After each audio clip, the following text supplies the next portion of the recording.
Alam naman nating lahat na ang tagapagtanggol ni Rodrigo Roa Duterte ay si Pastor Kibuloy. Wala pong kasinungalingan yan. Alam natin lahat yan. Hello, ma'am. May asawa ka na, binulong mo eh. Oo.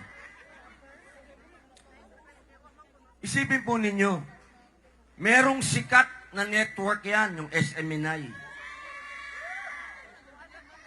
Pero dahil sa mga panahon na siya ang nagtatanggol sa isang matandang retirado na, siya po ngayon ay nakakulong.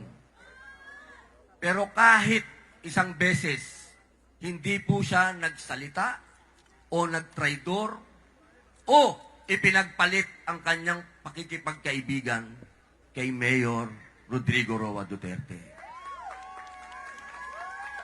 Ano pa ang hihingin mo sa isang pinuno? Yun ay isang katangian ng pinuno. Dapat ang pinuno, alam natin kung sino yung kaibigan mong naniniwala sa Diyos